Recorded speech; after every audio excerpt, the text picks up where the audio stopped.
First order of business, approval of the minutes from May 12th. Everybody got a copy? Oh, they're available here for 50 cents.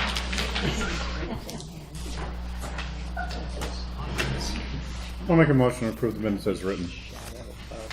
Second. Any discussion? Just quiet admiration, I guess. Yes. And, okay, all's in favor? Aye. All opposed? Abstain? All right. You weren't here May 12th. One abstain. So it says there. That's the official copy. You don't remember? I remember because we talked I was about this here. for a lot of, most of the time. Why was I here? I don't know. Why weren't you here? I think I was sitting right where you were sitting, next to him. I thought you I was sitting right there. Okay, then we want to amend the meeting? I think we should. Well, I don't know. You said you're Well, saying it's I was absent. looking at the meat of the meeting, not who was I there. think we need to add in Lynn Mercier made a huge impact on the meeting. How do you even ask questions? Ask him? It's well remembered by all. All right, Oh, so I'm hurt. we'll No take- one's here. all right, so we'll take the I walked in late. as yeah. I'm Susan. All right. She must have showed up. So we'll make that amendment. We'll make tardy. She was. Thank you. All right. Minutes are approved. All right, so we'll go to. Are you going second? Yeah. All right. We'll go to Joan Whitsett for their well-designed update. This will be really good. And design development update. Great. Oh well. So the well design, we met on June 2nd and walked the site with Sanborn Head, who's going to be designing the well, Berkshire Design Group, who's our civil engineer and just knows a lot of the background because they started looking into it. Hesner Engineering Associates, they're our plumbing engineer, as well as our mechanical engineer. And so it was good to have them there to understand what's going to be in the scope of the well project and what's going to be in the scope of the school project and how the water is going to be delivered. And I was there, and John Sullivan was there from the district. And we went and toured the facility by the high school where the water comes in now and is then distributed from that well to both the high school and East Meadow School, where some chemicals are added to adjust the pH. And then we walked from there all the way to the north end of the site where the new well is going to go, and noticed some utilities along the way. So it was a very helpful walkthrough. On June 7th, Sanborn had submitted the first application, BRPWS13, of course, to the DEP. So in that they specified that it's going to be a bedrock well. They specified, as we voted on last time, that they'd like it to be permitted for 14,908 gallons per day.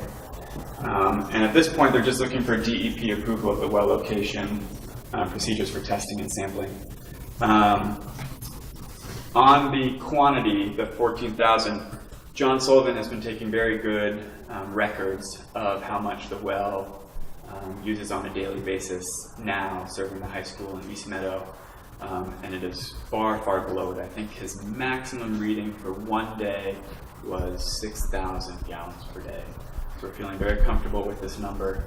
At the same time, I know at the last meeting there was some concern over if that's too big of a number and could there be savings if we reduce that, if we skirted a little bit more closely to what we're actually expecting. And they looked at it, and it actually really doesn't affect the Zone 1 radius very much.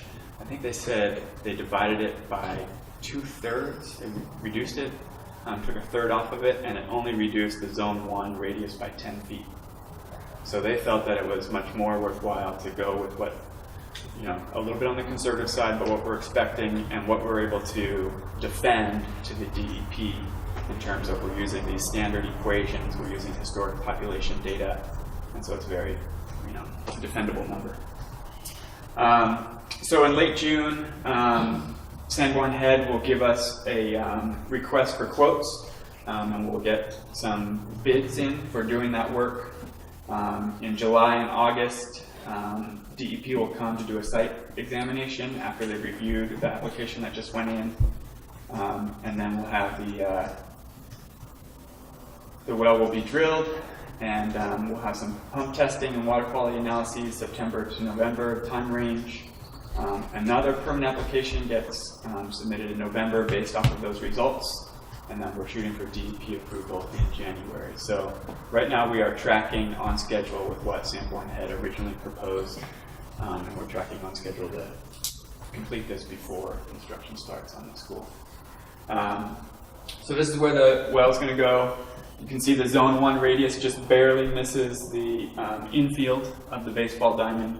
So we have been talking to the district and John Sullivan that in this area of right field, we will have to be a little bit careful of what no pesticides we'll be able to use there. And maybe we'll be able to use some natural, turf enhancers. But the district will have to discuss that with DEP going forward. It looks like the school district has done a fair amount of job on the infield of the baseball field, and so luckily our zone 1 is missing that area, so that's the good news. So this is what Sanborn had submitted to DEP in terms of the route. It's changed a little bit. We noticed there were some utilities in here and even out in these fields. So we're snaking it right next to the tennis courts, up, kind of missing the track, and then across.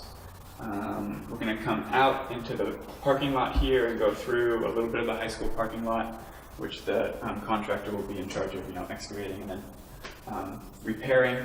But that helps miss a lot of the utilities that were happening. The high school generator's right there, so we want to avoid that, things of that nature. So that's basically going to be the well scope. And right now, how it works is that there's a pump at the pump house that basically kicks on. There's a large 1,000-gallon storage tank there, and when it gets below 40 psi, the pump kicks on at the well, and it goes up until it gets to 60 psi, and then it turns off and waits until it goes back down to 40 again. So we'll probably keep that same mechanism, same storage tank, and that will just supply the water to the East Meadow Elementary School, or the new Granby Elementary School. The nice part of that is that we were thinking that we might need some booster tanks and some pumps over on the East Meadow side, and it looks like we won't do that because they're not doing that now, and the system's working fine, and so we'll keep with what you have going and save some money on the school construction side. So that's the well update. Any questions on that aspect? The contract for the elementary school is part of bringing the pipe from the high school over to the schoolhouse. That's when we get there. There's a Contract when we do that. There's an existing pipeline that comes out here and goes to East Meadow. So all we're going to do with the site contractor will be in charge of teeing into that pipe and bringing it into our new mechanical room. You know the quality of that pipe? It is a 4-inch PVC pipe, and from looking at it from the well house, it looked like it was in good shape. The one going to the high school is a little bit different.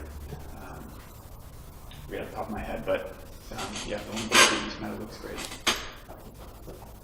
Any other questions on that? Great. So phasing and site, and then I'll turn it over to Helen for a little bit of the building development since the last times we've talked. So this is just kind of formalizing the phasing diagrams. They're very similar to what we presented last time, but a little bit cleaned up. And Jim, you had asked about an alternative phasing, so it's a little bit confusing, but I'll try and walk through both scenarios. This will come up later, but we did ask the cost estimators, and they felt that with just escalation, by putting it off 4 months or so, we would see about a $400,000 increase in the overall construction bid price. So that's something to consider. It seemed like a pretty high number to Alan and myself, but that's what both estimators felt was reasonable. So phase 1 is February to June 2017. So there's kind of an A to B of phase 1. The first thing that they would do is knock down the greenhouse and put gravel in this area to expand that parking area. And at this point, we're basically leaving it up to the contractor to decide whether they want to extend a gravel lane from the southern end of the parking lot to the pavement, or if they want to go ahead and do their curb cut and just do a new, longer 10th gravel lane. Both of these lanes, at this point, we're thinking that those will be for bus and delivery only. So that gives an opportunity for buses to queue up here and still kind of keep buses somewhat separate from car and parent drop-off. So that helps free up this. We did have buses coming in here and dropping off, and so it's nice to kind of keep them separate. They can come in and then head out towards the high school. We are keeping an access way here to the existing front door of East Meadow School. So the construction fence will be, 15 feet away from that. There'll be jersey barriers, so it'll keep it nice and separate. We also call for screening on the fence, to try and keep it as little of a visual distraction as possible.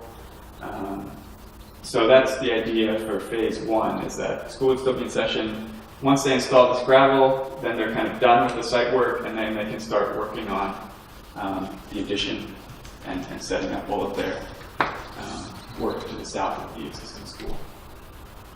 Any questions on phase one? So it's phase one from February to June. Over the summer of 2017, they can own the entire site. What they would really focus on is this portion of the site and the renovation of the kitchen and cafeteria. So that would be the focus for that summer of 2017. So that when the staff and students come back in the fall, I'm going to skip this real quick, I'll come back. This will all be done. The kitchen and cafeteria will be renovated. Students will still be in that space, but the site work will be no more gravel, nice and formalized and asphalt. Now I'm going to overlay on here, this is where it gets a little bit complicated, is the other option. So the other alternative is to basically start in the summer of 2017. So then you don't have to deal with the gravel, you don't have to deal with some of these issues. If the contractor starts in the summer of 2017, they can just immediately start attacking the site work. They don't need to renovate the kitchen and the cafeteria because as soon as it's phase two, as soon as it's the school year, then the contractor just owns this portion of the site. Again, they finish this, so they're just starting 4 months later. So they're able to avoid that February to June kind of slightly more complicated initial step in the project. What that ends up doing is it kicks the school opening from September of 2018 to January of 2019. So we're just shifting the construction schedule back 4 months. So I'm going to keep, does that kind of make sense on that? I'm sorry, I didn't know the best way to show it visually. But so going with our original proposal and what's in the cost estimate for right now is that this is phase three. So September of 2017 all the way until February of 2018, the contractor is finishing the addition. So that in the February to March timeframe, the students can move from East Meadow to the new addition. So in March of 2018, the school is occupied as the addition as a 4 through 6 school, while still using the kitchen and cafeteria. So no library, no art room, no music room, but there are sufficient number of classrooms. I think there's even an extra classroom. So one of those could maybe be used as something, as a music room temporarily. But there will be administration. They will have a full-size gym. They will have a stage. They will have a cafeteria. They will importantly have a working boiler room, server room, electrical room. All of that is in the addition. Can I ask a question about, you said move in March, and given that there is a February vacation, would that be like a target time, Yes. potentially? Yep.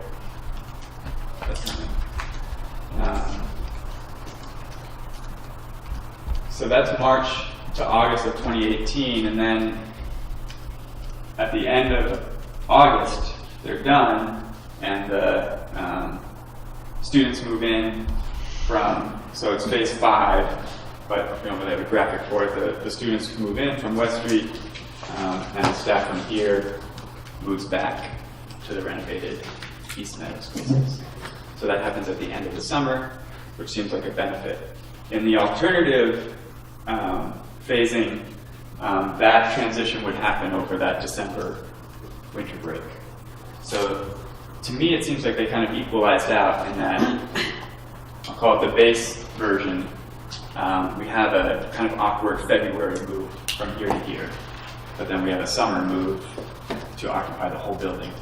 Whereas in the alternative phasing, we have a slightly more awkward winter break moving into the school. So that those seem like the trade-offs. Can I ask a question, just because I course. want to make sure Yeah. everything I have pulled and then might be clouded. So in the base plan, the move was to happen, and so the building would be without, like, the current East Meadow would move into the new part, and so there would be obviously no library, no art, no music from March until the end of the year.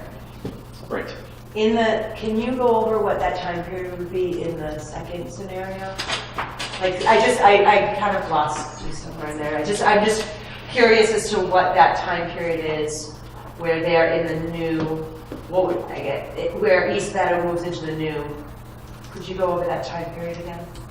So for the entire school year of 2017 to 2018, you'd be in your existing space. And then from September to December, you're in the addition. Or August to December, late August to December. So it's either that- kind of the latter part of the year versus the early part of the year. Exactly. Thank you. Yeah. It's a little bit complicated, but again, we're avoiding the use of modular classrooms. Actually, the whole location of the kitchen and cafeteria worked out very well. That's still close to the addition. That is not down the hallway. We will have to seal the doors of that hallway here and seal the door from the kitchen into what's currently the boiler room. Those would be sealed off. So behind those walls, the contractor would own it and be doing renovation. On the other side of those walls, the kids are eating lunch, and we also have sufficient egress out of that scenario, so it's working out code-wise as well. Why can't we give them the option of not having this gravel driveway to make them pave it? How much is that not going to cost us? $400,000. I think it's a lot easier. All we're asking for is a base coat of bituminous pavement. Force them to come in from the street, make our life a lot easier. I just don't think the asphalt plants are open. Well, we got to start it, right? If we had them what? They should be able to get something down there of a hard surface.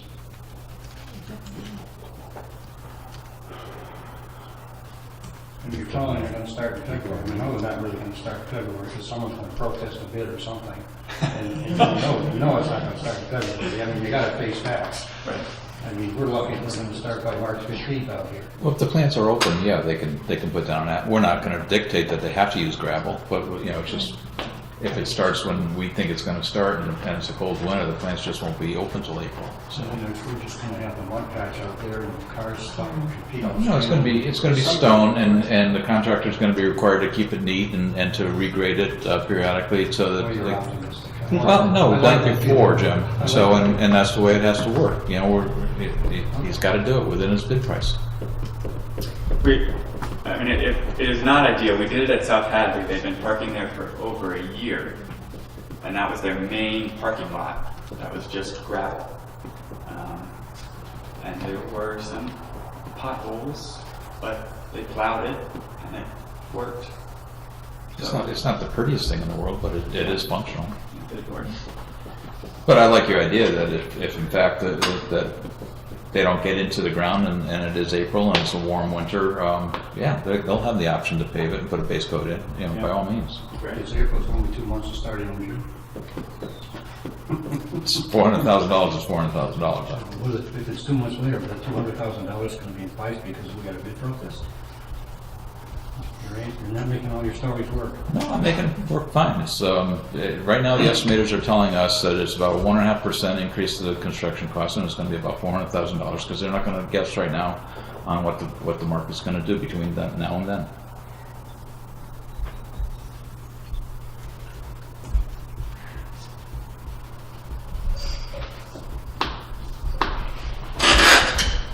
So that's phasing out. Go on to site. So the MSBA came by our office last week, Wednesday of last week. Wednesday of last week, and it was a great meeting. It was very friendly. Fabulous. We weren't really sure why they were there. but Transition. It was a it was a transition. transition meeting. I think they were just checking to make sure we had a real office. Didn't actually bring a check. No, right, no. They didn't bring an agenda either. But they wanted to know what the difference, what steps we've gone through from schematic design to design development. So this is one of the slides that we presented, and I thought I'd show it here because there have been some changes. So I described to them the situation with the well versus the school. So this is a little bit different than what you saw last time.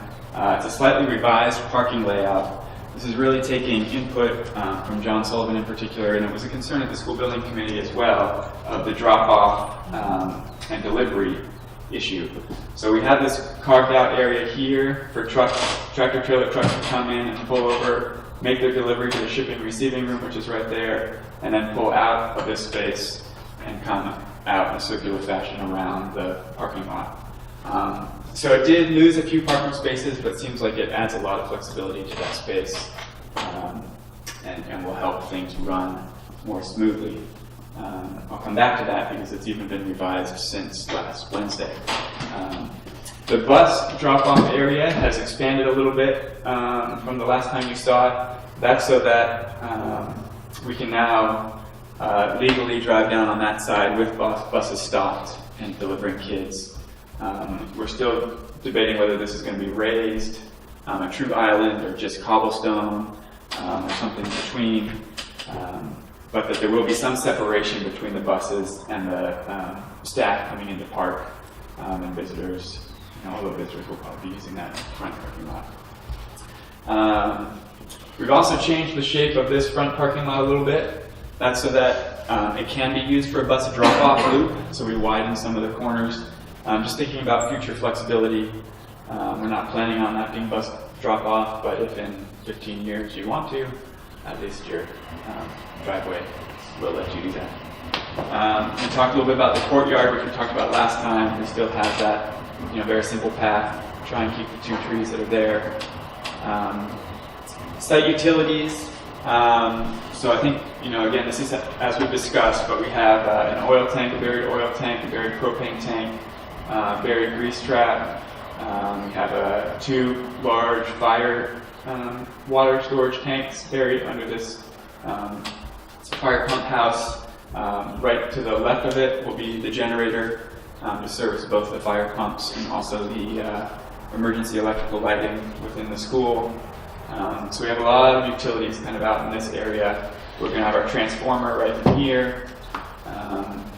And we talked about bringing cable in from the street to the server room and then distributing it from there to the high school over the existing fiber line. So that's the utility situation. And then the playgrounds have been formalized a little bit more. Pre-K through 2, Rachel's really kind of divided this out into 3 kind of different areas. 2 areas off to the side with swing sets. I think right now we're only keeping 1 of those for the base bid, and then we'll just have to raise money later for the second swing set.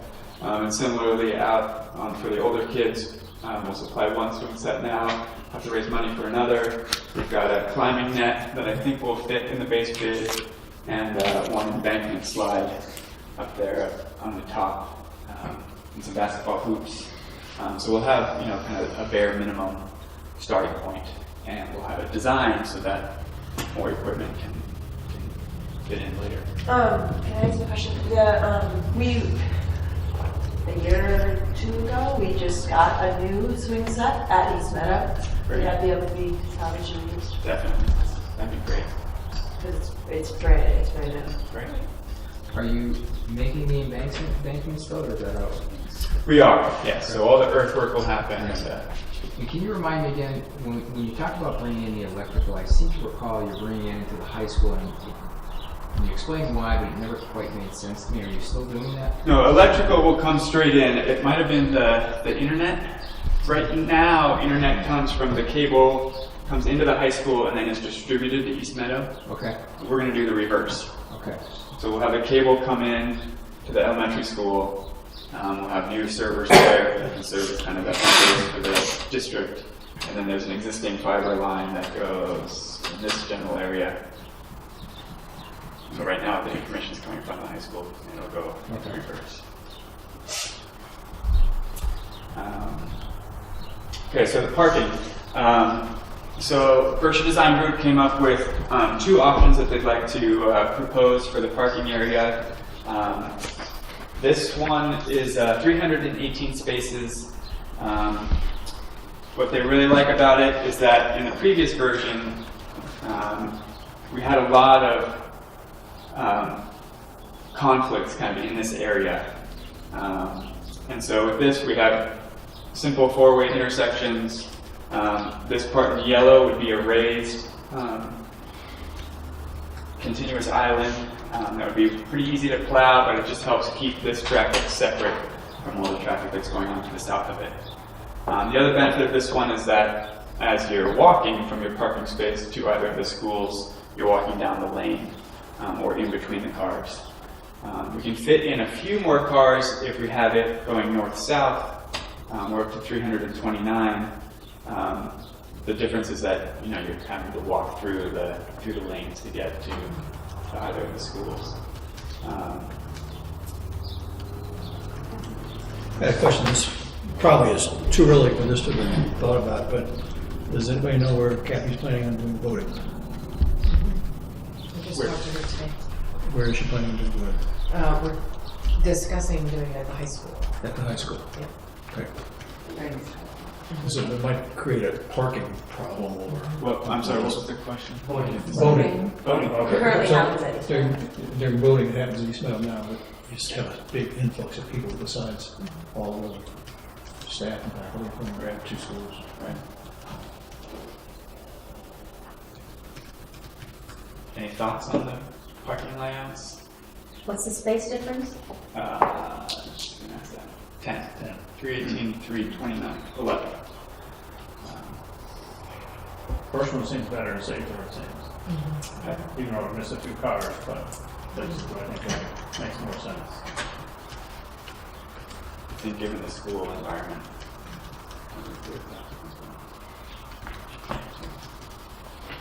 How many are there now?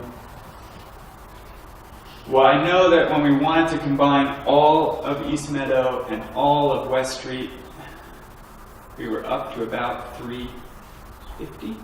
Yeah. I think is what we were shooting for in the initial design. How many on this site now? Not between the schools, but just outside this one. I'm not sure, John. I think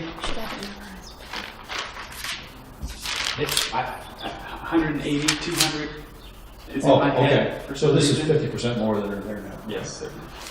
But this all I is for both staff from both buildings. Right. And potentially some parents dropping off and things like that. Right. That parking lot is also currently used by high school staff. And we had in initial discussions, we had talked about them potentially going to their other parking lot, but that's also where students park.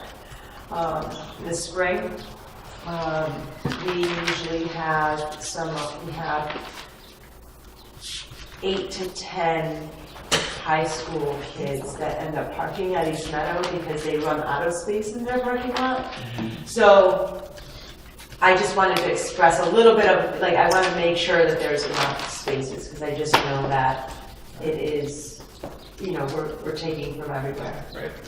I mean, that 318 number encompasses everything new, but we are, definitely adding some more spaces that could be used by either facility, and I think that might help a little bit.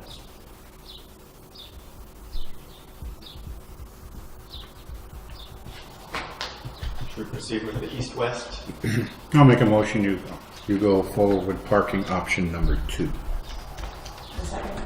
Okay, any more discussion? All those in favor? Aye. Opposed? Abstained? That's pretty unanimous.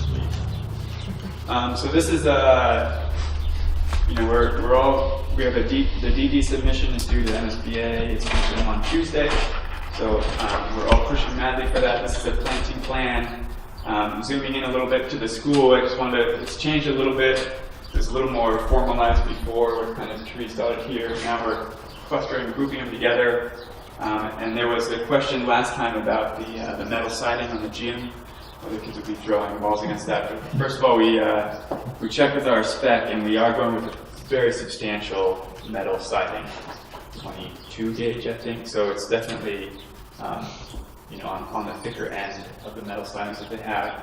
And then also we talked to Berkshire Design Group, and kind of like this planting, where these trees here will also break up that mass a little bit. So really kind of softening the building mass from the bus drop-off and parking area. So that's the current layout for the landscape. Pass over to Ellen for the vision. Sure. We thought we'd take you inside a little bit as well. So we've been talking about materials for a long time, and you've possibly seen some elevations, sort of straight on views of walls. And so in the program we're using, which is Revit, it's all kind of designed in 3D. We're also able to generate 3D views, and so we thought this would be a good time at this moment to kind of share some of the 3D views of the school and some of the more public spaces. So the lobby, if you'll recall, we've got where the gym sort of angles to the south a bit. We have sort of a widening of the space. So this perspective is taken from the point where the lobby starts to widen. We had met with the Design Issues Subcommittee maybe a month or 2 months ago and talked about the types of things that would happen in the lobby of the school, it being directly adjacent to the gym. And so one thing that everyone was talking about was, we'd like to be able to have concessions. I know early on we talked about, boy, wouldn't it be great if the kitchen were right there. It is down a corridor now. So we've kind of been tossing, those thoughts around a bit and just developing the design for this space a bit more. So this is the black and white view. Start to throw some color in here. So as you'll recall, we do have the porcelain ceramic tile. We do have a glazed brick wainscot that's very similar to the white brick that you have in East Meadow, to a 4-foot height. What we had planned for here, and I don't remember if we had shown this whole committee, but maybe just the smaller group, are some counters that would, when not in use, stay flush to the wall, but when you had an event where you wanted to do concessions or even have a school store, these would be on large wheels and would pull away from the wall, so you could use it for concessions or, again, school store materials. And then we recognize that this wall is really going to be a focal point, and so we've been tossing around lots of ideas. This is just one thought, which is to incorporate, some kind of a student art project, but very guided and with limited, not just anything. So this is just proposing, this is the Granby blue, this is the idea of blue, Granby blue, but taking off on blue sky thinking, blue, and maybe limiting the students to only using blue glaze, or mixing in we're showing some large format, we make some very large format, very thin ceramic tile now. So again, not opening it up totally, but providing a place that could be a guided art project. And again, it doesn't have to be blue, could be something else. But this is, it's a feature wall, is the way we've been thinking about it. The wall behind the tables that pull out, Yep. is that wood? We're showing it as wood right now. Doesn't have to be. But again, as we started to really put all of the elements in and see it in 3D, just thinking about how the materials are going to fit together. We do have, what you're seeing above in the ceiling is, these are structural beams, what's sort of shaded blue. And we do have a dropped floating wood ceiling between the structure. So there's definitely a warmer wood feeling in the lobby, whereas I think once you start to get into the corridors, you'll get into the glazed brick. But this is, a public area. It's the first space you're in. So we think a certain amount of wood mixed with these other natural materials will work well. Well, I think aesthetically it's really pretty, but don't you currently now use your hall for notices and all sorts of announcements for the school? And We do, and we talked a little bit about that. Actually, I talked about it with Christian when you were at the building just recently. And we talked about having like some kind of like notification board or something. We actually talked about having it potentially be like a digital, like a screen that we could enter in the information that could then be projected, and it could be like kind of moving. So then like it would go through like almost like a slideshow of the various things going on. So that would happen. That would be before though. Just before this, where this perspective is taken. So kind of behind you and to the left are the doors to the administration wing. And so that's kind of where the informational signage would happen. The other thing that you can't really see in this view is, so right here is the entrance to the bathrooms, and then just beyond it, or a little bit further beyond, is the entrance down to the pre-K wing. And there's a curving wall that's just beyond those doors, and we're thinking about having that be a display case. And again, we talked to Jen about it, maybe the art teacher kind of owns that space. And some shelves in there so she can put like student work. So similar to what's at East Meadow now, but not quite as deep. Big triangular thing by the cafeteria. And it would be nice kind of on that other opposing wall. We also have a bench that is right here. That's very similar to this bench. Because that will be where students can sit and wait for both the nurse or for the administration wing. So, a nice welcoming bench as you come into the school on the right, and then that's mirrored again on the left. No, I don't think so. So thoughts, Nice idea. direction. I like the idea of the mobility on the bench there.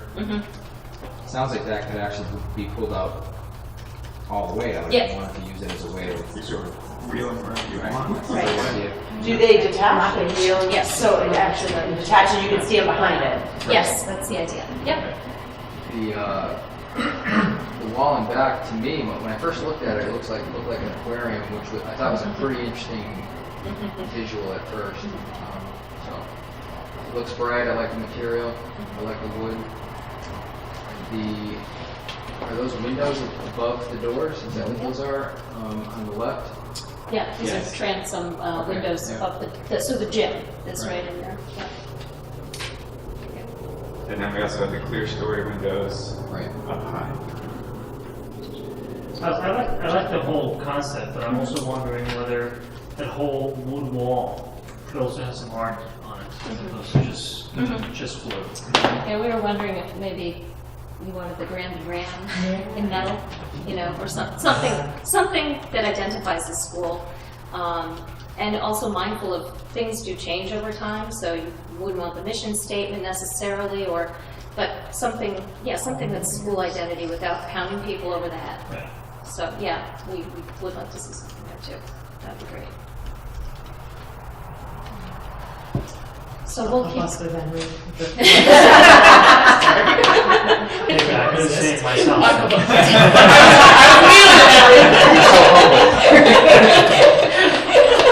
So we'll keep developing as we move through phases, but we just want to give some initial feedback from you on this space. Another maybe secondary, but certainly public space is the library, and one that I don't think we've looked at in a while with you all.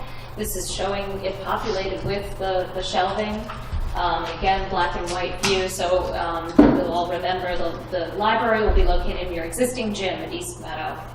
So we are dealing with existing conditions in there. And so the ceiling height is what, 18, 20? It's up there.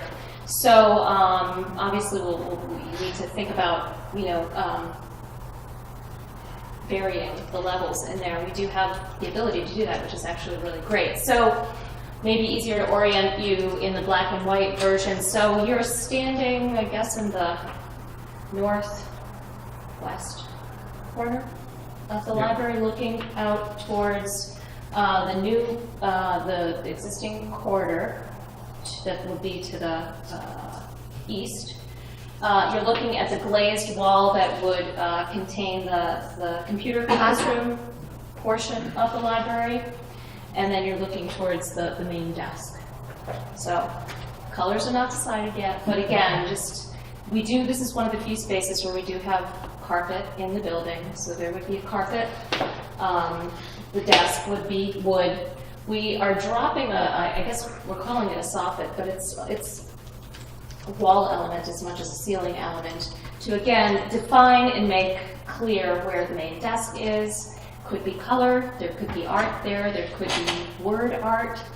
And then we do also have a area over the shelves where we're proposing sort of a dropped ceiling area with lighting in it. Right now it's a circle. And again, there you're looking at the glazed wall of the computer classroom. So, reactions, thoughts? So on the other side where the tables are, is that meant to be classroom instruction, or is that a digital whiteboard then on the wall? Yeah, so again, we're so limited in just looking at, we should have had a plan. So there is a whiteboard here. Oh, okay. So there's an instruction area here. So we've got shelves, lower per the librarians, the visual surveillance of the room, a group instruction space, more shelves, then the computer classroom part. Could just be their addition to this. Instructions be dark. Mm-hmm. Rather than Yeah. Yeah. There'll be two And I think skylights. it is Yeah. their rendition, because there's two gigantic skylights in there Right. that really are going to bring a lot of that. Is that the only light? That's the only light we're gonna get in there? No, we'll have artificial light as well. But yeah, so there were skylights in your gym originally, and so when the roofing project was done, or maybe even before that, they were taken out, covered over. So we are reestablishing two fairly large. It was. No, I guess what I'm asking is there's no other windows in that. There'll be no other windows? You're right. Are there any external walls? No. High up. There are. Yeah, there's a pieces of wall, clear story. Right. So that's part of why we have this kind of band of a different color up top, is because on these walls and the wall behind us, those are exterior walls up high, so we are adding some insulation to the inside of those. So that kind of helps bring this, it'll be a 10-foot datum line all the way around that roof. We thought about cutting clear stories into the wall, but because of the existing conditions and because of the metal panel that we're not really touching anywhere else on the school, and because it's going to have these two very large skylights, the clear stories up there. And how many people can you fit in the computer room? Planned for 26. I think it's 24 to 26, both in the computer space as well as this instructional area. And this is more of a casual, I'd say older kid area, and then the circles on the floor indicating, story time space. So there's another corner over here where the librarian would be set up to kind of do the story time activity with the smaller kids. So it does pan out to be the right amount of square footage for MSBA and for the functions that you want to have in there. How many students fit in that instructional, are those desks, Is those there- small tables? I believe 24. we'll double check. 24, 26. Right. Yeah. Is there a reason there's shelving, then space, then shelving? I'm just thinking about, like, if there were two teachers that were bringing classrooms down and one was instruction and one was doing, looking for books, you've got now kids on both sides of the instructional, like, milling around versus having an entire class sort of against the clear. You know what I mean? Oh, I see. Okay. Yeah, I wondered about I think there'd be distraction though if we had, it right adjacent. I don't know. Yeah. We can certainly play around with different. Or even have the books on that side, so Right. you have the books separated And in have the class, because you could have a class in that computer section, Yeah. the books, and Yeah. then the other class on that other side. Yep. Yeah, definitely. We'll have to adventure. Yep, try that out, see how it works. Yeah, definitely. That might change, I don't know if that changed location of your circulation list or not, but Right. it might not, because it's kind of, it looks like it's more separate. Exactly. Want to keep it. She does want to be able to see into the computer classroom as well. So, we haven't shown you any carpets yet. So, I mean, again, this is really early on. So, Joe, we do have some forward lights into the hallway. So we are cutting in some long interior windows. So there's a door kind of right behind where this shot's taken, and then there's another door out to the hallway. You can barely see it back in that corner. And so we do have at least some bar lights there. So the gym now feels very secluded from the rest of the school. And I think by having some glass in those doors and by introducing some new windows in the hallway, that'll help it feel a little bit more part of the rest of the school. take a look at the gym as well. So I don't know that you've seen this in a while, so just wanted to, the design subcommittee did look at a rendition earlier on. So this would be the view from the southwest corner of the space, looking toward the stage. Here it is with some color. It's like a gym. Looks like a gym. That's what we're going for. So again, you get to get a sense of, you know, the fact that you're going to be aware of the structure. We do have skylights in this space as well. We do have clear storage. We have the cowl wall, translucent windows. Actually, if I go to the next view, will we see that? Yeah. And then looking in the other direction towards the pull-out bleachers, you do see the cowl wall window system. So we've gotten the gym material-wise wall pads up to 7 foot height. Is that correct? 8 foot height. Pretty much all around for what we heard from the district. Impact-resistant panels for those balls that hit the wall, and then we do have tactum, which is a sound-absorbing material up higher. From the corners, like, so the padding on the wall stops and you have door frame. Is that going to be also padded around there? I know that. Yeah, you mean like right here? Yeah, like on our current door frames, there's makeshift stuff that kind of has been put up because we've had students that have been running a trip or whatever and have run into the corners where the padding ends and you have the door frame and those corners. A small amount of space. Really, if it's really not bad, they will find it. But it's interesting. So, and next time you're in, I'll show you kind of those spots, and maybe they don't need. I'll show you kind of what I'm talking about because it's been kind of a problem. Like we've had a couple instances, believe it or not, where one time a kid came really close and one time a kid kind of hit it. And is that a fluke or not? But I just didn't know in other gyms you've constructed if that has ever been considered. We've actually not done this much wall padding before. Usually we have it just under the basketball hoops.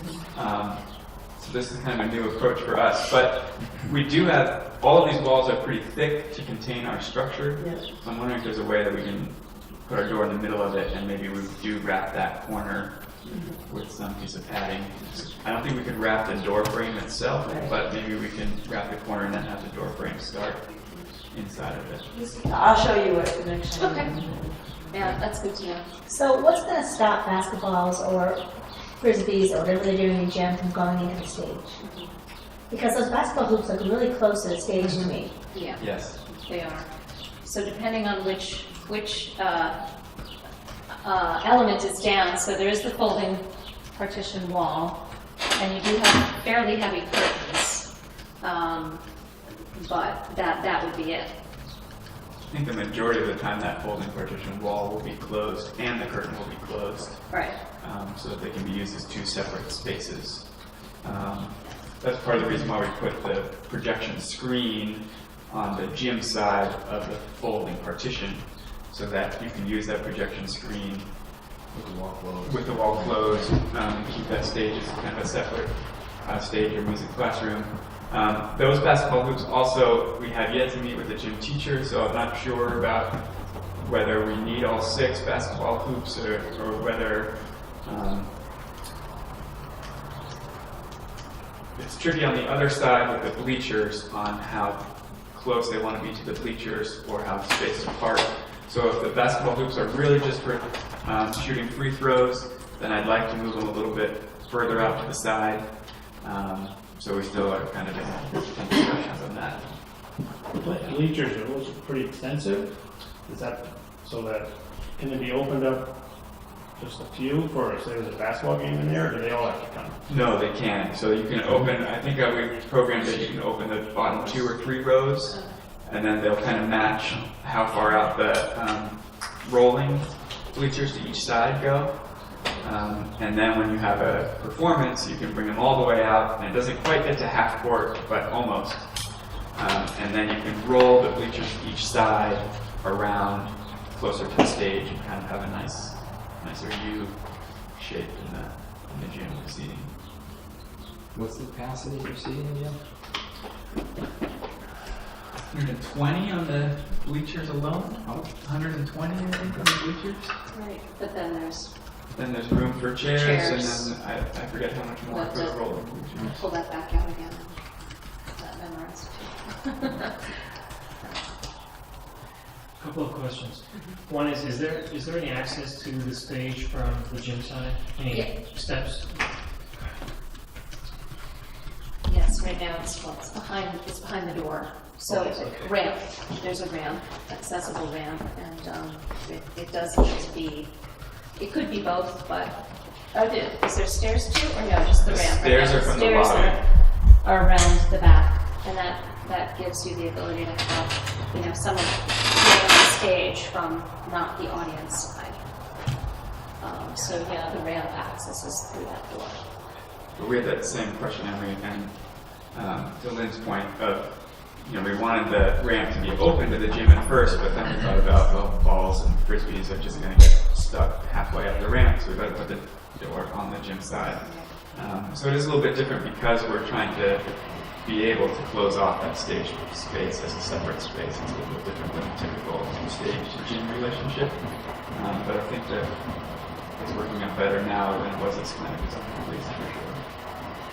So the other question is, it's wonderful that we have natural light coming into this space, but if there is a daylight performance, is there a way to pull shades on them, or? We'll have electrically operated. So for the DD cost estimate, we have electrically operated shades for those skylights and the top wall as well. Thank you.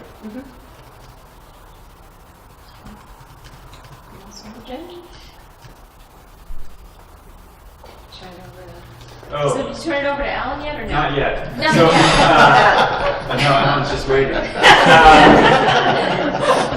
So this is, I just want to very quickly go over that, much like we submitted a schematic design binder, we'll be submitting a design development binder. As we get beyond design development, we'll get more focused on the drawings and specs and less focused on these other materials, but I just wanted to let you know that we're submitting these items. So list of proprietary items, it's the same as what we've had at schematic design, the phone, the controls for the heating system, and the roof at the existing school, any repairs to meet that Carlisle warranty. Project sign, MSBA is big on that, so we have a nice design for a project sign which says in big letters, partially funded by the MSBA. OPM constructability review, we talked about that last time. Commissioning agent review, permit dates, our lead scorecard showing 50 points for right now for lead silver, a basis of design narrative which ties into a lead requirement. We have an updated code report that I just shared with the new building inspector today, met Steve Reno, so that was good. A security and visual access section which has a lot of information from the district and then a little bit of information from us, so that was great that you have a new district security policy. Quality control documentation, that's from our side, that our ceilings don't bump into our mechanical equipment, and frankly right now they do. But we are working on it, and luckily with this program with Revit you can do flash detection and see where those issues will happen in the field and eliminate as many of those problems as possible. Life cycle cost analysis, that's from our mechanical engineers about the boiler system in particular. An interior color theory statement, which will be largely what we've shown you about the floor patterns and some of those colors. Project calculations, that's from our structural engineer and our mechanical engineer. Updated space summary, which is that spreadsheet that we've spent a great deal of time with during the feasibility study, how big the classrooms are going to be. That hasn't changed a great deal. We are going to have to submit to DESE again because we've changed some of the special education spaces, not by a tremendous amount, but we have divided rooms up a little bit. And so we are submitting a new DESE package as part of this DD package. And that's pretty typical. It happens on these projects a lot. And then we'll submit drawings. So this was our cost estimate set. So it's been marked up a lot in our office, but this is kind of the thickness of drawings that we're looking at for these days for design development.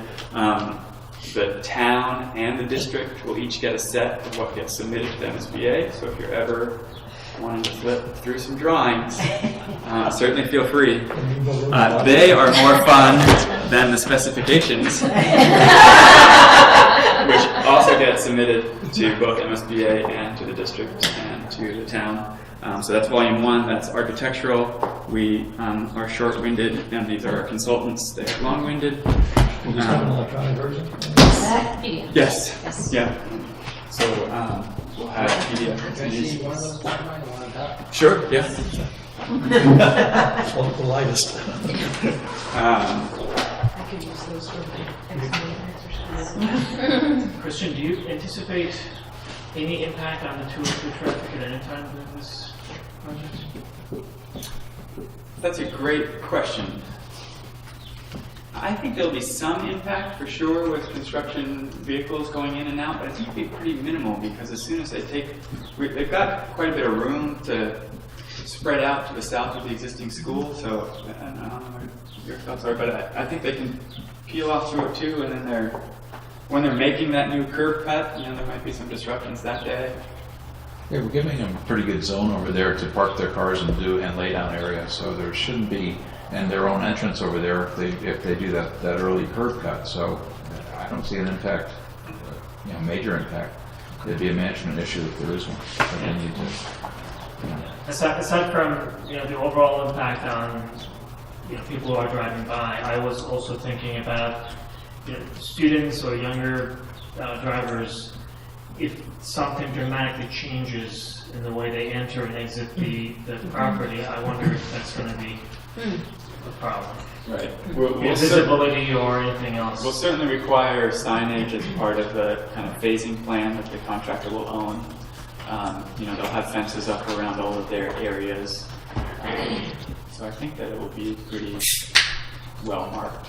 What about shipping and receiving when the construction happens on the existing East Meadow School? Because I know you had shown that, but is that area going to be blocked? Receiving. Like, you know what I mean? I was just thinking of like deliveries and stuff to the kitchen and whatnot. I don't think Would so. that work on? I think the idea is that that area to the west of the building is done first regardless, so. Right. I mean, even in this phase, it's clear. Really, they're only. But when they go to work on the existing East Meadow, Yeah. and it changes to like. There's still going to be, Like that one. yeah, Is there going to be a spot for, it's kind of where you have it going off to the right a little bit where you said the trucks can pull around, that's now in the yellow zone. Right.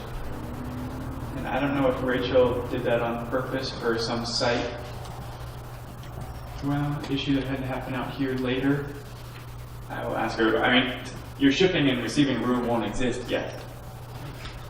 Kitchen. So the kitchen, So they the can drop kitchen off some will. stuff to there. So there'll still be that access to those double doors, but I don't know why the It extends. line of construction might have to extend all the way up the parking lot. Everyone just has to Rachel go in about the that. kitchen receiving, that's all. Right, Right. so as long as there's access to that, but I just didn't know if there were like any trucks coming around because you had that pull off. Right. So just, That's a good question. Yeah. Okay.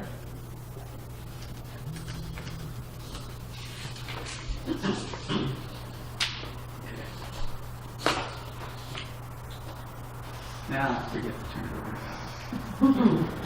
So, right, as part of the MSBA submission for DD will be the updated schedule and the reconciled process. So, And the schedule, and you have a copy of the schedule in front of you, but we've held schedule, which is, everybody's worked very hard to make this thing together on time. And so the only thing that really has moved is the date flag going across, that we did get the information out to the estimators on May 20th. We did get it back from them for the most part on June 3rd. Couple little items being lagged, and then we met with them this past Tuesday on the 7th for reconciliation and got their updates back immediately. And we have that reconciled estimate for you tonight, and the package is going to go to MSBA on Monday night, Federal Express for delivery on Tuesday. So they're up to speed, they know it's coming. The transition meeting that we did have was basically the team that starts the project in the beginning, before you get to a project funding agreement, backs away from the project to do another one, and we get a subsequent team that comes in for the remainder of the reviews on the documents, and then through the bidding phase and construction phase. So we went from Chris Ailes, who was the project coordinator, I think he was, during the early stages, to Jess, I can't pronounce it. Delaconio, yeah. who'll be working with us for MSBA going forward. So that was and we all know these people, but it's just an introductory meeting to say, okay, here's the official transition. So the schedule's holding, and which is all good. We're looking at in the next 9 weeks to start the process of pre-qualification of file subbidders and the general contractors. It's about a 3-month process that we're looking at for that. So the work plan that you see is up there, and you've seen it before. It hasn't changed. Our next dates, the design team is going to be starting to work on the 60% construction documents now that we're going in to MSBA with the design development. Those are going to be sent to the estimators on July 27th, which sounds like a long time away, but it's not a long time away. The estimators are going to send those, get back to us on August 10th, and we're going to do another reconciliation of the estimates and another check of that. So that's our next steps going forward in the next couple months. So it's getting pretty exciting. So, I'm sorry, the date, like roughly, when does this material or some level of information is provided to contractors to bid? When is that taking place?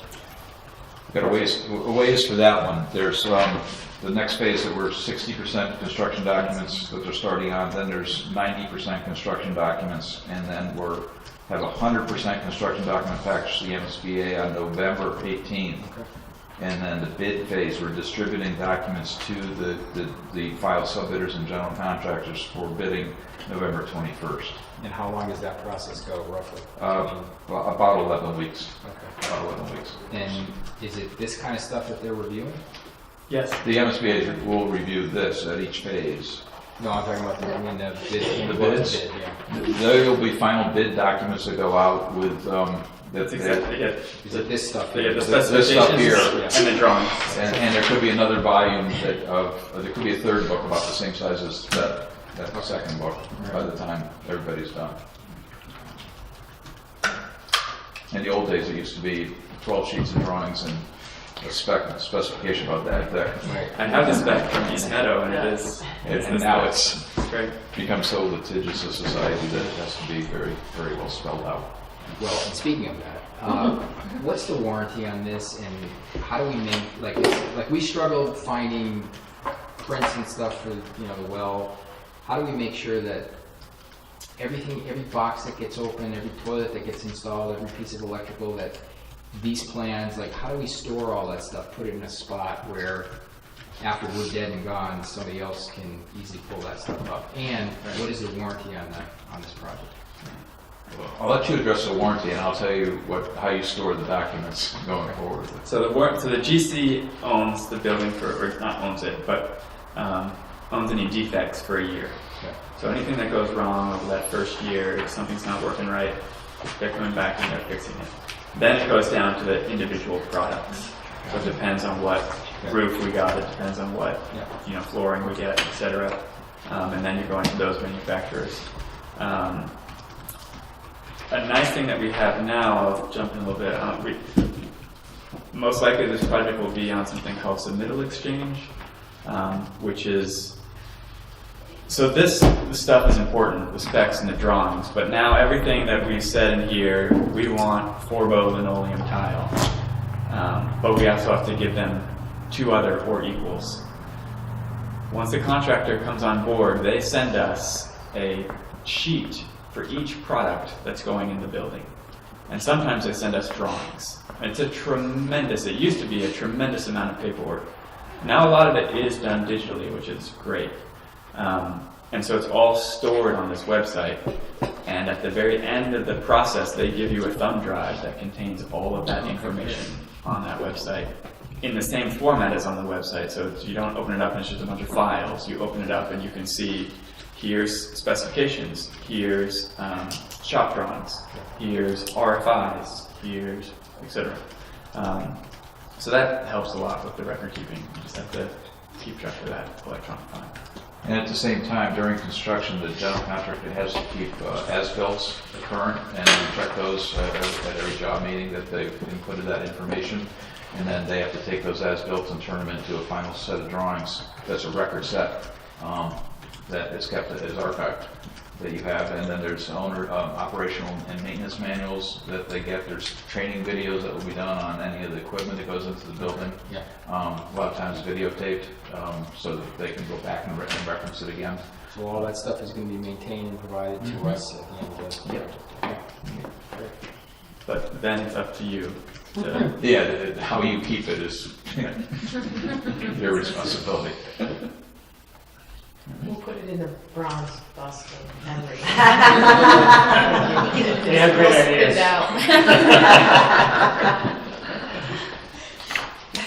The DD cost estimates. So we did get, there's 2 estimators that were involved. The one is A.M. Fogarty, who was your estimator, or our estimator, if you will, and PM&C, who was the architect's estimators. And they do a very thorough job in the time frame that they have looking at the project. They get back to us.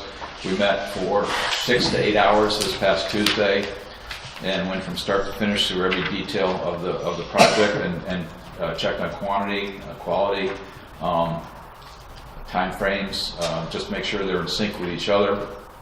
Once we do that, they get back to us and with their revisions. Some were right that same day, and then one the day afterwards. And we took a look at where we were on our original project funding agreement budget, which is on the left-hand side column that you see there. And then where PM&C, the architect's estimators numbers came in, and where Fogarty's numbers, the OPM's estimator, came in. And we reconcile that as to 50-50, as to somewhere in between. What we had for the project funding agreement, this is just for construction, was the building, the site, and the markups for the construction contract being $26,453,000. The architect's estimate, which always seems to come in a little bit less than that estimate, was $26,350,100. And ours was, of course, a little bit more at $26,471.8 million. The reconciled balance between those two is, the good news is we're approximately $24,000 at this point in time under our budget, our project funding agreement budget, which is always good to see, because there's a lot of things carried in here, like a 5% design contingency, if you will, for future development of documents. And that number is about $1.3 million of things that they haven't been put on paper yet, haven't been put in the specifications yet, so that when they see the 60% construction documents, that percentage will go down, but they'll see more in the documents that they get. So they're making an assumption with that 5.5% as to that there's more stuff that's going to creep in to the documents that are not seen in this round. So usually we're looking for value engineering items in DD because sometimes at DD it tips over the scales and we have to come up with some options for you to look at to make some judgments as to if we need to change the quality of the tile or the wall panels or something that we could have a safety valve to take out in case the bids come in high. We don't have to do that in this case. We're under budget at this current phase, which is always good news. I like under budget. Now, we need a proposal do we need a motion to approve and submit the design development Yep. to the MSBA. We just need to have a vote from the committee that they approve it. Usually that is something that we talk about the value engineering items first and then have that vote, so it's not difficult. We did one value, let me just say the one value engineering item we had was not putting air conditioning in the renovation portion of the building, just in the new portion of the building. I believe that number was a savings of approximately $325,000, but we don't have to take that option right now because we are within budget. So we'll continue to maintain that as a possible safety valve or maybe a deduct alternate to the bidders, but at this point in time, it doesn't look like we have to pull any triggers on those things. Excellent. We have a motion to approve the design development. Second. Second. All right, all those in favor? Aye. Anybody opposed? Anybody abstain? All right. Any other business to come before the committee? All right, I like that too. Next meeting date is evidently July 21st. No, then? Okay. For real this time. For the design subcommittee, we might want to have a meeting between now and then. We're going to go back and see if that's necessary, but we'll float out some dates over email if that's looks like it's necessary. I think we'll have less of those going forward because we're making less design decisions. We're really focusing in on the details, how the wall is getting built, what does that wall to roof transition look like. We're really kind of narrowing in on that, but we don't really need committee input as much. But if we come up with some finishes questions or layout questions, we'll be in touch. Excellent. Motion adjourned. Second. All in favor? Aye.